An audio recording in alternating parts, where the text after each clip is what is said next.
HR from Adhan Solutions.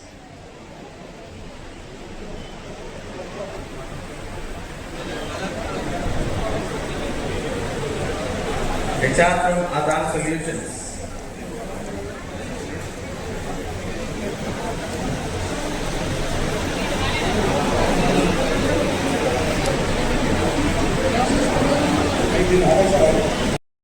చాలా మంది డిగ్రీలు ఉన్నాయి కానీ ఉద్యోగాలు దొరకట్లేదని చెప్పేసి సార్ ఏంటంటే ఒకటి అవకాశం కల్పించాలని చెప్పేసి జాబ్ మేళాని నిర్వహించడం జరుగుతుంది. కాబట్టి దీనికి అంటే క్వాలిఫికేషన్ బట్టి ఈ ఉద్యోగ అవకాశాలు వస్తాయి. 34 కంపెనీలు ఇక్కడికి పార్టిసిపేట్ చేయడం జరిగింది. అలాగే మన లోకల్ సరౌండింగ్స్ లో 300 పోస్టులు అని చెప్పడం జరిగింది. అలాగే మనకి ఏంటంటే ఒకవేళ ఎడ్యుకేషన్ బాగున్నా కూడా అంటే వేరే దగ్గర కూడా హైదరాబాద్ కానీ చుట్టుపక్కల ప్రాంతంలో ఎక్కడైనా ఒక ఉద్యోగం చేసి మళ్ళీ మీరు ఆ ఉద్యోగం నచ్చకపోయినా మళ్ళీ వేరే కాంపిటేటివ్ ఎగ్జామ్ లో కూడా మీరు రాయాల్సిన అవసరం ఉంటుంది. అంటే ఊరికే ఉండేదంటే ఒక మెట్టు ఎక్కడం అనేది మనకు ముఖ్యంగా అవసరం.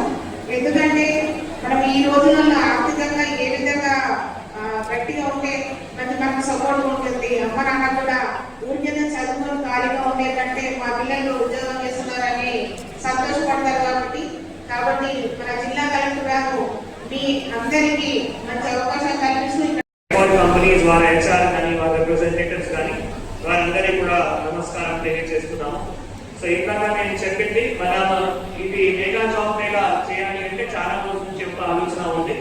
ఎందుకంటే మాకు గ్రీవెన్స్ లో కూడా ఇటువంటి చాలా అప్లికేషన్స్ రావడం జరుగుతుంది. మాకు ఎక్కడైనా ఏమైనా డిపార్ట్మెంట్ లో ఒక ఈ ఉపాధి కానీ ఉద్యోగం కానీ కల్పించాలి, ఇటువంటి చాలా మాకు గ్రీవెన్సెస్ రావడం జరుగుతుంది. సరే, గవర్నమెంట్ జాబ్ అంటే మనం ఈ కాంపిటేటివ్ ఎగ్జామ్స్ రాసుకొని మీరు కూడా చాలా మంది కాంపిటేటివ్ ఎగ్జామ్స్ ని కూడా పార్టిసిపేట్ చేసి ఉండొచ్చు, లేదు ఇంకా కూడా పార్టిసిపేట్ చేస్తారు, దానికి ప్రిపరేషన్ కూడా చేసి ఉండొచ్చు, లేదు చేస్తున్నారు, మీ దాంట్లో కూడా చాలా మంది ఉండొచ్చు. సో గవర్నమెంట్ జాబ్స్ అంటే సంఖ్య తక్కువనే ఉంటుంది కానీ కాంపిటీషన్ మరీ ఎక్కువ ఉంటుంది. ఫర్ ఎగ్జాంపుల్ నేను సివిల్ సర్వీసెస్ గురించి చెప్తే 10 లక్షల మంది పైన సివిల్ సర్వీసెస్ ఎగ్జామ్ రాస్తారు, 10 లక్షలు. కానీ టోటల్ గా మళ్ళీ ఫైనల్ గా సెలెక్షన్ అంటే 700 నుంచి 800. So very less percentage of selection ఉంటుంది. కానీ నిరంతర ప్రక్రియ చాలా మంది రాస్తారు. నేనే మళ్ళీ ఎగ్జామ్ రాసిన తర్వాత నాకు థర్డ్ అటెంప్ట్ లో మళ్ళీ ఒక సర్వీస్ రావడం జరిగింది, ఇండియన్ రైల్వే అకౌంట్ సర్వీస్. మళ్ళీ నేను రాసుకొని మళ్ళీ ఇండియన్ అడ్మినిస్ట్రేటివ్ సర్వీసెస్ రావడం జరిగింది. అంటే సో అట్లానే గవర్నమెంట్ సర్వీసెస్ కి చాలా మంది కూడా ఇష్టం ఉంటుంది.